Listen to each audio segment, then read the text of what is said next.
So obviously there's a big moment ahead. We're hearing a lot about it. And now we have former SEC officials speaking about it. This is what it says here. In reaction to the Coinbase news, former SEC official John Reed Stark predicts that, quote, the Ripple appeal is almost most certainly next in line for dismissal, unquote. I want to put an idea out there, and I'm not sure that this 100% is going to happen. Of course, I'm just playing with ideas. What's the likelihood of as soon as there is a dismissal, there's an instant initiate wave that goes on with Ripple and a lot of other companies that now have the green light to make announcements about partnerships, to initiate partnerships in a way that was not possible in the U.S. before? Do they want to hit the ground running? What do you think about that, right? I mean, if I'm Ripple and I have partnerships on hold, I have NDAs, I'm going to immediately, within the first week or two, start just making announcements. Get all of those old partnerships out of the way first, make way for the new ones, right? So we don't have to even worry about that, concentrate on that anymore. So now, not only are we making announcements about partnerships, but we're I'm thinking of like a rocket starting. I forgot what they call that. Ignition, right? So you're igniting that, you're getting it started. So it's like there's a deploy here, deploy here, deploy here. Everything that's ready to be deployed, let's deploy right now, right? And get that out there, get it out of the way, hit the ground running. Instead of starting with a slow jog, we're just up and running very quickly. What's the likelihood of that? I think there's a possibility. We'll see if it actually happens or not, but I'm going by what they've been saying. If they really have been doing so much business and reaching out to so many companies like they've been saying they've been doing the last year or so, which clearly they knew this moment was coming. Clearly, you could see from the last year and a half, all the acceleration of activity within Ripple. You've had Garlinghouse speak about it. You've had Monica Long speak about it. You've had Stuart Alderati hint at certain things going on, just like when he said he believed the banks would use XRP. So they may be sitting on a lot of different things. Now, taking all of that into account, you have the news of the dismissal. How bullish is that going to be for towards the explosion possibly in price? I don't think it will make such a big explosion. Will it raise the price a little bit? I think so, yes. Will it be massive? I don't know about that. I don't know. I think it's going to take some bigger news than that to have a massive explosion. Some bank announcements, some bank utility kicking in. I think it's something like that. But I could be wrong. If I'm wrong, I'd love to be wrong for sure. But they say, there's been a little uptick in interest in XRP over the last week and a half, according to the experts, the so-called experts, just based on this news. So definitely there is the potentiality for a rise in price as soon as they say, hey, everything's dismissed. Which I think is the only logical outcome at this point. They dropped the Coinbase thing. They dropped a bunch of other stuff on other companies, right? I think Ripple is going to be treated the same. So we're living through a huge moment, huge opportunity. And I think people better run with that opportunity. And I have an article coming up later in the video, which people definitely should hear. Let me see where I put it. It's towards the end of the video. Hopefully we make it there. If this is true, we're looking at another desperation push in crypto. Remember I said that? I said like maybe 2 years ago that there was going to be a desperation push because people were racking up massive amounts of credit card debt. Their bank accounts were at zero. The money supply, that the people that monitor the money supply were saying that people's bank accounts and savings accounts were run dry, right? They were run down. And then what happened? I think that a lot of that, where people need capital to pay bills, they need capital to do things. They just don't have it anymore. And credit cards are maxed out. I think we saw a lot of that desperation push once Bitcoin popped off late in 2024. People jumped in because they needed that capital. It's not just because there was just a great opportunity to make capital. It was that also, but it was literally because people needed it. And I think we're going to see a second wave of that, but it's going to be bigger because this time things are a little bit worse. Unfortunately, This is what the experts are saying. We're going to get into that article a little bit later, okay? But just keep your eye on that, because that could trigger a flood of capital that most people are not paying attention to coming into crypto. I'm going to continue to call it like the desperation push. But let's go here. We have this article here. This article is titled Ripple's RLUSD stablecoin achieves a major milestone as XRP ledger outshines Ether amid rising adoption. They just had something majorly negative happen on Ethereum. If the articles are accurate with some type of hack or something like that, we shall see. And I think Ethereum can overcome anything, to be quite honest. And I'm not a supporter of Ethereum. I don't hold Ethereum at all. I don't plan to profit off of Ethereum at all. I'm just being honest. I think that they can overcome, but we shall see. But this article begins here. It says, according to data provided by CryptoQuant, the total supply of Ripple's US dollar peg stablecoin RLUSD has now reached $120 million. This has been called, quote, a huge milestone, unquote, given that RLUSD is a highly regulated stablecoin. It says, according to a recent report by CryptoQuant's J.A. Martoon, Ripple's enterprise stablecoin RLUSD has hit a total supply of $120 million amid soaring adoption. Specifically, the total stablecoin supply now hovers at around $120.8 million. It says, as Martoon noted, the majority of the supply, roughly 83.4 million RLUSD, is held on Ethereum, while about 37.4 million RLUSD is on the XRP ledger. Really interesting. It says, still, he noted that the XRPL has dominated supply growth in recent weeks. I think RLUSD is going to dominate outright. I think a lot of companies are going to use RLUSD. Ripple is respected. I think this will be the dominant stablecoin in the future. I could be wrong. But they've been facing a lot of backlash, even up to recent, when it comes to something like Tether. All right. I don't think USDC is going to be as prestigious as RLUSD in the future. I don't. Ripple has all the different bank connections, and this is going to be a great doorway into XRP, which Ripple has let it be known multiple times. XRP is the best thing that they have. RLUSD simply complements XRP, and I actually will go out on a limb and just say, as inferior as RLUSD is to XRP, it literally is just a bridge over to XRP, in my humble opinion. But it continues here. It says the analyst attributes RLUSD's recent momentum on the XRPL to considerably lower transaction fees than on the Ethereum network. Another thing it's going to do is keep those people in the XRPL circulation. They don't have to go somewhere else for a stable coin. And here's the thing. That prestige that Ripple is going to bring with RLUSD and Ripple's good name when it comes to financial institutions is huge, because what do you hear the banks talking about? All the banks talking about right now. Oh, we don't want a retail CBDC. We're stepping away from retail CBDCs, and they're going to be looking at stable coins. Well, which one is going to be chosen? Which one? Do they want to build something from the ground up? They already said no. Literally, we read some article. It was maybe last week or so. We read some article. They literally said that they don't want to build something from the ground up, which makes perfect sense. And I can't remember which bank it was, but somebody out there knows. Somebody read it. But the BIS 2 years ago was saying that how they didn't want to, and I'm paraphrasing, but they said they didn't want to overburden their staff. Remember that? I've repeated that multiple times, but some people have the document out there. You read it. They want to just pretty much be handed technology. Ripple can do that. Here, why build your stable coin or a local digital currency? You can use RLUSD.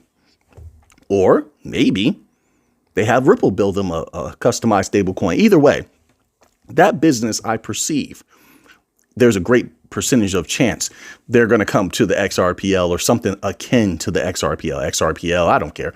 Whether they go to XRPL, Hedera, either way, I win. These are things that I support. XRP, HBAR, Quant, Stellar, Algorand, you should know the usual suspects. OK, but I think they're going to go to one of them. Right. And if they do, I only see more and more conglomeration happening in the future between bank coins. Once again, for those who don't know, because we have a lot of people subbing to the channel. I don't know if they're brand new to just the channel or just brand new to crypto. I don't know. But if you're new, There's crossover. Ripple said that they're going to work with Hedera. Lehman, Baird, and Garlinghouse have had conversations. So there may be crossover between HBAR and XRP in the future. Ripple has some sort of connection with Chainlink now. I can't remember what that connection is, but you can look that up. Cardano, Charles Hoskinson, and Garlinghouse have had conversations.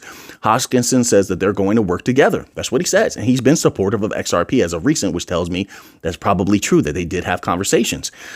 So you see a lot of them coming together, right? And that's just the ones that I can remember. All right, so now let's move on here let's see if we can get a little Bitcoin news in. And I'm actually going to take that article I was telling you about. I'm going to slide it forward so we can actually see if we can squeeze it in, just so I don't make this video too long and then I end up leaving that out. Okay, I don't want to do that today. So now, and thank you so much, everyone who was here. I want to say thank you. I want to say I appreciate it. This was another long day for me. I appreciate you being here. It may have been a long day for you, and yet you're still here. Thank you. Thank you. Bitcoin comes back to life. Does data support a rally to $100,000 and higher? It says Bitcoin price staged a recovery this week. It always does. And that's the thing that, listen, I believe in Bitcoin. Over the next 2 years, I think Bitcoin is going to do extremely well. No matter how much it goes down, no matter how much of a correction is going to come back. And every time that has gone down, I've read article after article as I'm doing my research early in the morning. And they always scream, the sky is burning, Bitcoin is over, there's a massive correction coming, and Bitcoin bounces back, even no matter how low it goes. And I believe a lot of manipulation is going to be on the table. A lot of it, especially with the things going on in the US, where certain figures are getting looked at, and now they're not going to be, just picture this, they're not going to be able to make money the same way. With a lot of the traditional systems, right? I'm trying to be careful with what I say on YouTube. With a lot of traditional systems that were heavily manipulated, they're now under the watchful eye. There's no anonymity there. And so they're not going to be able to make money over there anymore. So maybe they start looking at crypto. Now, here's the thing. They don't really, sure, do I think that a lot of the large asset managers could just outright manipulate things by just selling? Sure. But that's up to them if they want to sell and just plunge the price of everything. But it will bounce back up is what I'm saying. But with those political figures, they don't have to manipulate anything. All they have to do is get in at a low. Think about that. They know that. So what's the likelihood of them jumping in to keep that money coming in? Jump into Bitcoin, something like Bitcoin, ride the wave all the way up. They're certainly being told by asset managers, hey, Bitcoin is going to go up. Get in on this. And they haven't gotten in deep yet. If they did, Bitcoin's price would be much higher. Think about it. I think a lot of them will come over to Bitcoin to ensure that their money is both sort of protected. They'll get in low. They'll be advised to get in low anyway, and then ride Bitcoin's price all the way up. But when it goes high, just expect a lot of selling. I'm telling you, expect a lot of selling if that does indeed happen. But I think that's something that's possible, you know? So anyway, so it'll always bounce back. But after, let's say, here's what I'm looking for to know when Bitcoin is really going to be in trouble. Once the majority of US businesses are into Bitcoin, then you want to start to scratch your head and be a little bit concerned. Like, okay, there might be something significant where I might lose some gains if I don't sell right now. So majority of businesses are in, majority of nations are in, banks are dealing with Bitcoin majorly, is being covered on the mainstream news every day, almost every day, like it's nothing. The overall sentiment of the overall sentiment of the people is positive on Bitcoin. When all of that starts lining up, mark my words, you better start scratching your head. And I don't think it's beyond a severe correction at that point, of which once it corrects, there could be stagnation for a while, because everybody's that type of dip that will happen at that time as a massive selling occurs could really shake people up. Now, here's the problem with that I think, and I've said this before, although those of us who got in super low, I don't think there's going to be much to worry about at all. But most people will not be like that. Most people, and that's who I'm really talking to, are going to buy at all-time highs. They're going to buy on the way up. So they're going to panic. And when they finally sell, when they finally pull their money out, they're going to be very, very cautious about ever getting back in. They're going to blame crypto. They're going to blame the world for their own decisions. I'm telling you, I know.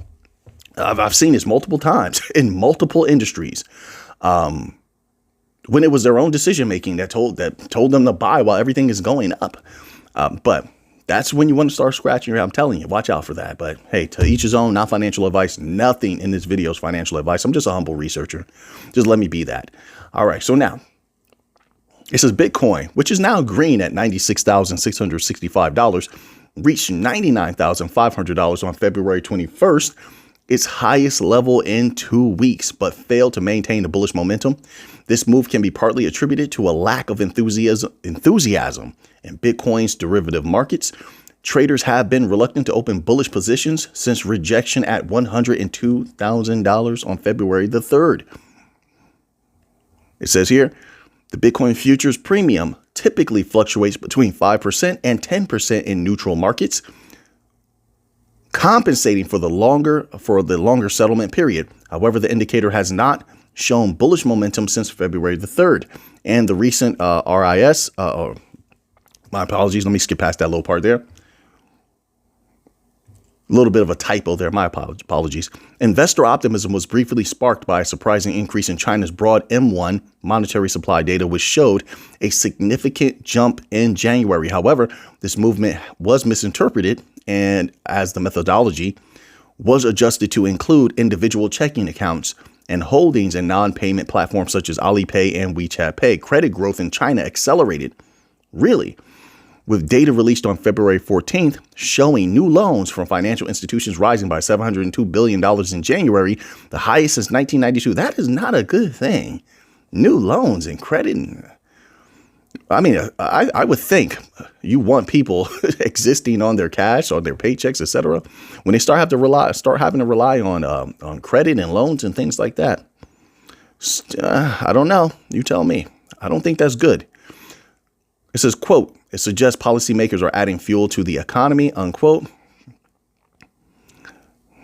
I mean, if you believe a propped up economy is positive, then okay, to each his own. So anyway, Bitcoin is going to continue to be very, very well positioned, in my humble opinion, for quite some time. But let's go here. I want you to see this information here. This is why I was talking about what I believe will be the second desperation push. I don't think people have gotten there yet. And I'll say this also. Let me put a catalyst out there because I'm hearing certain things. We'll see if it comes to fruition or not. If there is no sort of stimulus, and it could be an outright stimulus for U.S. citizens. One, I know that sounds crazy, but I'm telling you, I'm watching certain things happen. It seems highly likely. If there's not an overall stimulus for U.S. citizens, or number two, some sort of thing they do with the whole taxes where you get a little extra money in the taxes. If that does not happen, expect a desperation push. People are going to leap into crypto to try to get that extra money because things like this headline reads this: U.S. household debt shatters $18 trillion as delinquency rates surge, according to Federal Reserve Bank of New York. I'm trying to make sure I've calculated all the zeros correctly. Holy smokes. Am I wrong? I think I said the wrong number. I hope this is a typo. I really hope this is a typo. No, I was right. The total amount of household debt in the U.S. has surged to a new record level. My word. This is not good. I told you. See, the M2 money supply was telling us credit cards were maxed out. There was some data that they were reporting with the M2 money supply showing that credit cards were maxed out. Bank accounts were, being drained. Savings accounts were being drained. That's what they said.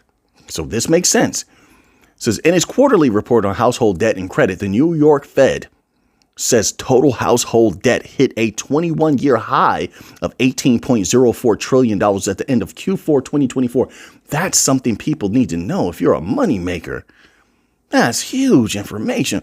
That's an increase of $93 billion on a quarter-on-quarter basis and a $3.9 trillion surge since the end of 2019. There's folks, listen, if they don't help these folks in some kind of way, and I don't know if they can. I don't know if they can. I don't know if there's going to be a stimulus or if there's going to be a extra amount in the taxes. I don't know about that. If there's not, people are going to, I can't say going to. There's a high likelihood people will jump in to make that quick money from crypto. I'm telling you. And here's another thing. I've been reading a lot of the blogs. Yeah, I have. From regular people who are complaining about not being able to pay their bills, not being able to live properly in the U.S. I'm reading this, folks. They want value. They need some money. So I'm just keeping that as one possibility. This is mortgages make up the bulk of U.S. household debt, really, standing at $13 trillion by the end of December last year. Auto loans hover at $1.66 trillion, followed by student loans at $1.61 trillion, credit cards at $1.21 trillion, and others at $550 billion. It's going to be interesting to see how that all changes. And why I say that is because we were covering a lot of information over the last 2 years where it showed, at least, I don't know if this is accurate, but this is what the experts say. And I've literally heard it from the mouths of a lot of the younger people that they don't want houses. They don't want homes. They don't want houses. The younger people are saying they want apartments. They don't want they see houses as a burden. They think very differently. Not all of them, but a lot of them think very differently than a lot of the older generations. So yes, they see houses as a burden. So looking at this information here, it's going to be interesting to see how that changes over the next 5 to 8 years. So we'll keep our eye on that. Then it says the New York Fed's data also shows that Americans are struggling to pay off their credit card and other types of debt. Didn't I just say that? So that hasn't changed. Look at that. So that hasn't changed in a year and a half. Still the struggles. Desperation push. I'm telling you, keep this in mind no matter what you're dealing with. You're dealing in the stock market, keep this in mind. Crypto, keep this in mind. Commodities, keep this in mind. People are going to want to protect it. If they get any value, it can come that way. I've spoken to a lot of people. A lot of people don't know about money market funds, cash sweep accounts. They don't know about that type of stuff. People that I've spoken to. So, but they do know about crypto, right? They know about the stock market, and it doesn't seem like people are leaning towards the stock market right now. It does not. But there's been a lot of talk about crypto. I'm surprised, but really not. But I think mostly because, once again, word of mouth is powerful. And a lot of these people, first thing they tell me is, oh, Mick, my friend told me, my brother, my sister told me about crypto, about Bitcoin. So word of mouth is very powerful right now. So what they're hearing from these people is how they made this money so quickly, and they're happy about it, and they want a piece of that. I can tell by what they're saying to me, they want a piece of that. Doesn't mean they're going to go into it. Doesn't mean all these people are going to go into crypto. It doesn't mean that at all. But I consider it a high possibility. It's just a matter of watching this information and seeing what happens next. So now that you have that information, what are you going to do with it? I know what I'm going to do with it. So until next time, everybody, let's get to the money.